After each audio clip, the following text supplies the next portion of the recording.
Halo semuanya, jadi di video ini saya akan membahas mengenai tugas kita yang pertama atau assignment yang pertama, yaitu pengerjaan soal 1.1 dan 1.2. Langsung saja saya bahas. Oke, kita mulai dari soalnya dulu. Nah, ini soal 1.1. Jadi di sini ada satu usaha namanya Phelps Clean and Dry.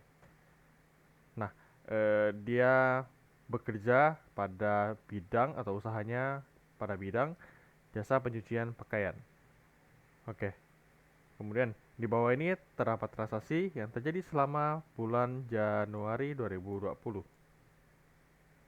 Oke, sebelum saya bacakan satu persatu, kita lihat dulu dari transaksi ini semua apa sih yang mau kita kerjakan. Nah, kita diminta pertama bikin persamaan dasar akuntansi, kemudian kita diminta untuk bikin laporan keuangan. Ada tiga, yaitu laba rugi, laporan perubahan ekuitas, dan laporan posisi keuangan. Oke, kita langsung saja satu persatu. Yang poin A, Mr. Phelps menyetorkan uang pribadinya ke perusahaan dalam bentuk rekening koran. Anggap saja ini setoran dalam bentuk tunai lah ya, karena kita pakai satu akun aja sementara, pakai kas aja, nggak perlu bank. Oke, jadi pakai akun kas. Nah, saya ulangi, Mr. Phelps menyetorkan uang pribadi ke perusahaan dalam bentuk rekening koran atas nama Phelps Clean and Dry sebesar 100 juta sebagai investasinya di perusahaan. Oke, berarti perusahaan menerima uang sebesar 100 juta yang merupakan setoran dari Mr. Phelps. Kita lihat jurnalnya. Sorry, maksudnya persamaan dasar akuntansinya. Oke, berarti kas kita bertambah 100 juta karena uangnya masuk ke perusahaan 100 juta.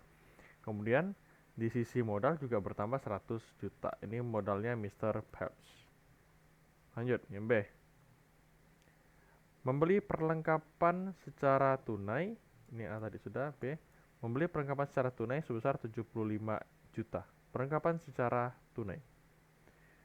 Berarti kalau tunai, uang kita berkurang karena kan kita bayar nih pakai tunai. Uang kita atau kas kita pasti berkurang. Kita beli perlengkapan, berarti kan perlengkapan kita bertambah 75 juta. Oke, yang C. Membayar sewa kantor untuk bulan Januari sebesar 15 juta. Bayar sewa kantor untuk bulan Januari, sedangkan kita masih mengerjakan yang Januari. Berarti masih di bulan yang sama, tidak ada kaitannya dengan biaya dibayar di muka. Berarti 15 juta ini langsung kita akui sebagai biaya sewa. Kita lihat PDA-nya. Oke, uang kita keluar 15 juta, berarti kas berkurang 15 juta. Kemudian kita akui ada namanya biaya sewa kantor 15 juta. Sekali lagi, karena ini biaya, berarti sifatnya mengurangi modal. Jadi ini dalam kurung. Lanjut, yang D. Membeli perlengkapan secara kredit sebesar 25 juta. Membeli perlengkapan secara kredit 25 juta. Berarti perlengkapan kita bertambah 25 juta. Kemudian karena beli secara kredit, berarti muncul yang namanya utang. Utang bertambah 25 juta. Lanjut. E. Diterima pendapatan atas pencucian yang telah selesai untuk 2 minggu pertama sebesar 35 juta secara tunai. Diterima pendapatan secara tunai 35 juta. Berarti kas kita bertambah 35 juta, kemudian muncul yang namanya pendapatan 35 juta. Just info atau sebagai reminder aja, pendapatan sifatnya menambah modal. Jadi di sini positif. Sebenarnya kalau biaya itu mengurangi modal, makanya dalam kurung negatif. Lanjut, poin F. Membayar gaji untuk 2 minggu pertama sebesar 10 juta.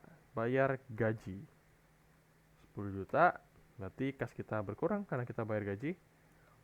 Kemudian muncul namanya beban gaji. Minus 10 juta sifatnya mengurangi di modal. Lanjut, yang G.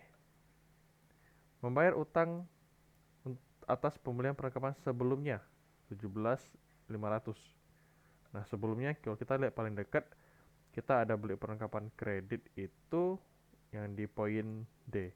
Jadi di sini kita hanya bayar sebagiannya aja. Jadi bayar utang atas pembelian perlengkapan sebelumnya 17.500. Bayar utang 17.500. Berarti uang kita berkurang, otomatis di sini kas minus 17.500. Nah, karena dikatakan kita bayar utang atas pembelian perlengkapan, maka hubungan kita adalah dengan utang. Berarti utang kita berkurang 17.500. Jadi jangan sampai salah, tolong dipahami, kita bayar hutang. Nah, jangan kamu kurangi di bagian perlengkapan. Kenapa? Karena kita bayar hutang atas pembelian perlengkapan. Otomatis si perlengkapan ini pada awalnya pada saat dia beli secara kredit sudah kita akui. Jadi di sini sudah kita akui satu sisi perlengkapan, satu sisi muncul hutang. Jadi pada saat pembayaran kita hanya perlu berurusan dengan akun utang. Jadi si perlengkapan nggak usah diganggu gugat lagi, nggak usah digubris. Ini sudah benar, tidak perlu diotak-atik. Jadi karena dia bayar hutang, makanya kasnya berkurang 17.500 dan hutangnya berkurang 17.500 juga.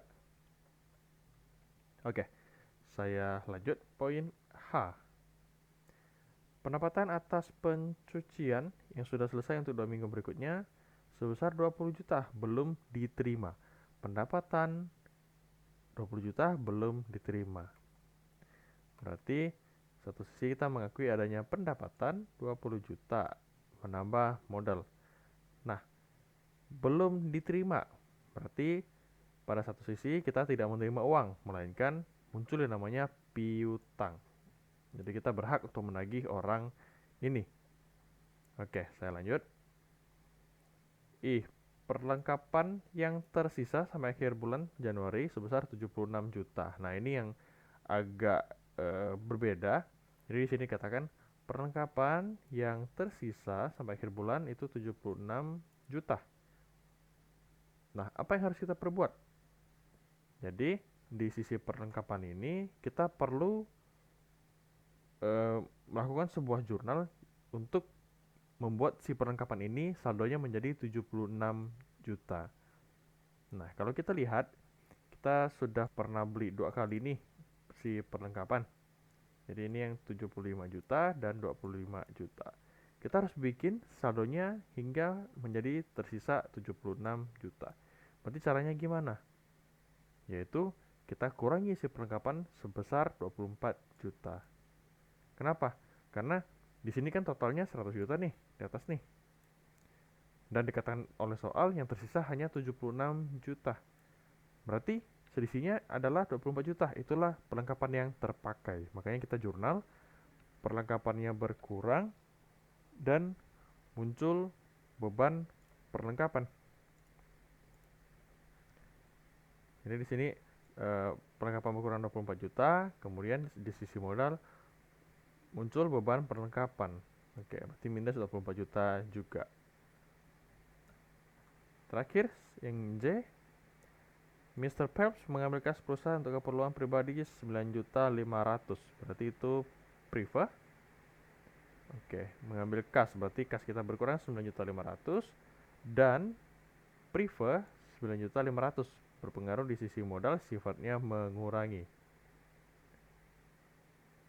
Oke, saya clear dulu. Nah, setelah kamu mengerjakan semuanya, ini ditotalin nih si kas, piutang sama perlengkapan dengan ditotalin, kemudian di sisi pasiva kamu totalin utang sama modal. Harusnya mereka sama besar. Oke. Jika sudah, maka kita lanjutkan. Oh ya, jangan lupa ya, setiap ada pergerakan di sisi modal, di sampingnya kasih keterangan nih. Ini modal, sewa kantor, pendapatan jasa, beban gaji, pendapatan jasa, beban perlengkapan, dan priva. Masukin keterangan agar nanti lebih mudah menyusun laporan keuangan. Oke, setelah PDA-nya atau persamaan dasar akuntansi selesai, kita rekap ulang nih. Saldo akunnya, masing-masing akun berapa ya saldonya? Oke, jadi kas 8 juta. Itu lihat dari sini nih totalnya nih. Di bawah kan ini 8 juta, 20 juta, perlengkapan 76 juta, utang usaha 7.500.000. Dipindahkan nih. Kas, piutang usaha, perlengkapan dan utang usaha. Nah, di sisi modal itu masing-masing, di sini modal awalnya itu 100 juta. Berarti secara rekapan juga ini masukin 100 juta. Nah, ini prefer 9.500.000, mana prefer? Nah, ini prefer 9.500.000. Dimasukin enggak 9.500.000. Nah, ini pendapatan jasa di totalnya aja semuanya, beban gaji, beban sewa, beban perlengkapan, dan beban-beban lainnya jika ada. Ini kebetulan hanya segini aja, ya udah berarti sudah lengkap semuanya. Nah, setelah kita merangkum semua ini, baru kita bisa menyusun laporan keuangan. Tapi kalau bagi yang dari, oh Pak, saya dari PDA aja udah bisa nyusun nih laporan keuangan, ya udah silakan.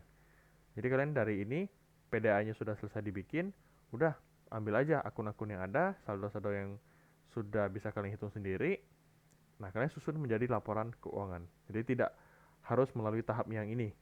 Kalau paham, kalau tidak paham ya udah lebih gampang direkap dulu aja gitu.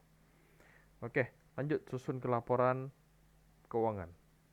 3 yaitu laba rugi.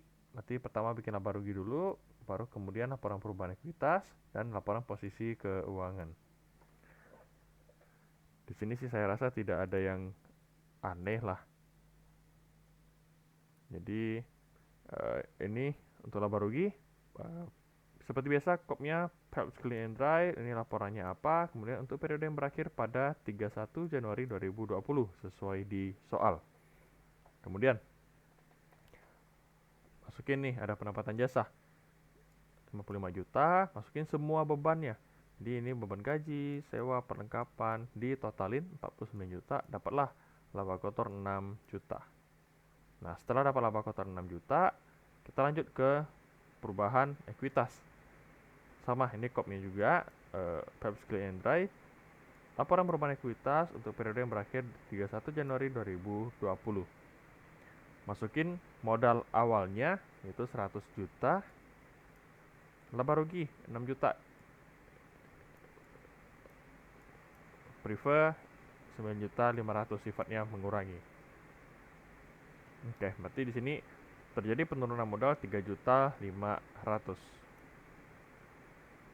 Modal Mr. Peps, modal akhirnya sebesar 96.500. Awalnya 100 juta turun nih jadi 96.500 gara-gara dia previewnya lebih besar daripada labanya. Jadi labanya cuma 6 juta, previewnya 9.500.000. Berarti yang minus nih 3.500.000 nih. Nah, 3.500.000 ini mengakibatkan modalnya si Mr. Peps jadi menurun. Sehingga saldo akhirnya jadi 96.500.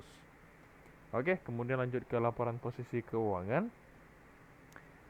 Sekali lagi ini kopnya Peps Clean Dry, laporan apa, laporan posisi keuangan, kemudian periode 31 Januari 2020. Nah, dari sisi aktiva masukin akun-akun yang berkaitan. Di sini kasnya 8 juta, piutang usaha 20 juta, perlengkapan 76 juta. Kalau ditotalin itu total aktiva lancar 104 juta. Nah, Pak, saya tidak ada bikin nih mana aktiva lancar, mana aktiva tetap. Kebetulan di sini tidak ada pemisahan, ya udah nggak apa-apa. Kalian masukin aja kas piutang perlengkapan. Langsung tiba-tiba langsung kalian totalin. Jadi total aktiva sekian, nggak masalah. Cuman kalau memang akunnya sudah banyak, tentu harus dirincikan masing-masing. Jadi aktiva lancar berapa, aktiva tetap berapa, gitu. Oke, kemudian kita lanjut ke sisi pasifa. Di kewajiban atau utang usaha 7.500.000.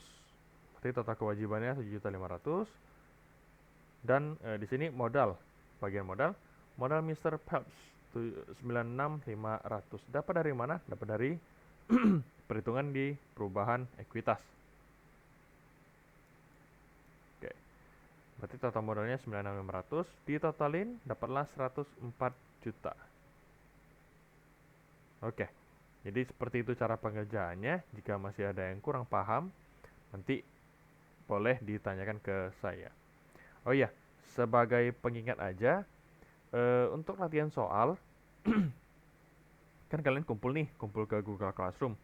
Nah, ingat, saya bukan menuntut kalian untuk pengerjaan latihan soal harus benar, tidak. Yang penting, poin utama saya adalah kalian ada coba mengerjakan, dan kalian bisa menunjukin saya nih, ini Pak buktinya saya telah mencoba untuk mengerjakan. Jadi buktinya adalah ya udah kalian foto tulisan tangan kalian, hasil kerja kalian, dan kalian kirim ke Google Classroom. Oke, jadi terlepas itu benar atau salah, intinya saya mau kalian mengerjakan latihan soal dan dikumpulkan. Benar salah urusan belakangan. Oleh karena itu, nanti setelah kalian kumpul nih, saya akan mengisi nilai kalian. Jadi jangan heran tiba-tiba nilainya 100. Itu bukan berarti nilainya beneran 100 kemudian masuk nilai tugas. Tidak. Ya, jadi perlu diingatkan, nilai latihan ini tidak berhubungan dengan nilai tugas terstruktur. Jadi ini penilaian untuk keaktifan aja, untuk penilaian keseluruhan. Nanti semua pengumpulan latihan kalian saya lihat kembali. Oh, semuanya lengkap. Berarti anak ini kuliahnya oke lah, niat gitu. Jadi selama proses perkuliahan diikuti dengan baik. Nah, jadi jangan heran kalau saya mengembalikan tugas kalian nilainya 100 100 100 100. Kemudian nanti misalnya tugas kalian saya kasih dalam bentuk tes lah. Tesnya 20. Nah, pas kalian lihat nilai tugas akhir, tugas terstrukturnya kok hanya 20. Ya kalian jangan heran. Jadi, karena apa? Nilai yang saya ambil untuk tugas terstruktur itu bukan berasal dari latihan. Jadi saya ulangi, untuk nilai tugas terstruktur saya tidak memasukkan komponen nilai latihan soal. Jadi latihan soal ini murni untuk penilaian saya aja, untuk saya menilai progres kalian selama perkuliahan, keaktifan kalian, kepatuhan kalian selama di kelas itu seperti apa. Nah, jadi saya ulangi, benar salah saya tidak permasalahkan. Yang penting kalian kumpul dan dikerjakan semuanya. Oke, jadi tenang aja, saya pasti lihat satu persatu. Yang mengerjakannya full saya kasih nilai 100, dan yang dari misalnya ada 2 soal, kalian kerjain satu, ya udah berarti nilainya hanya 50. Ya, seperti itu. Oke, saya lanjut aja ke soal yang kedua.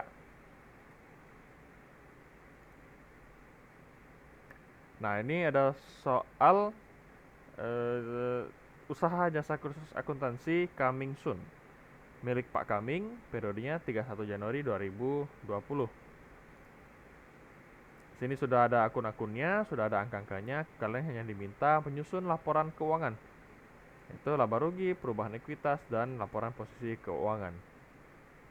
Oke, langsung aja. Oh ya, sepertinya ada beberapa yang perlu dikoreksi. Ini kalau nggak salah awalnya bukan modal Pak Kaming, jadi ekuitas siapa gitu. Nah, disesuaikan aja, nggak masalah, nggak ada perubahan signifikan. Disesuaikan aja menjadi modal Pak Kaming. Ya, ini juga perubahannya dikit aja, saya cuma hilangin komanya aja. Oke, saya lanjut.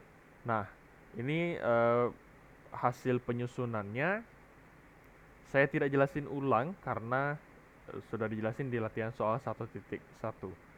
Saya hanya jelasin hal yang berbeda aja. Di sini kebetulan sama sih ya. Jadi tidak ada yang berbeda terlalu gimana. Untuk yang laba ruginya kurang lebih sama. Perubahan ekuitas coba saya lihat juga kurang lebih sama. Nah, di sisi laporan posisi keuangan muncul hal yang baru, yaitu si aktiva tetap. Jadi peralatan itu termasuk ke aktiva tetap. Nah, saya di sini saya pisahin. Jadi peralatan itu sendiri 12 juta.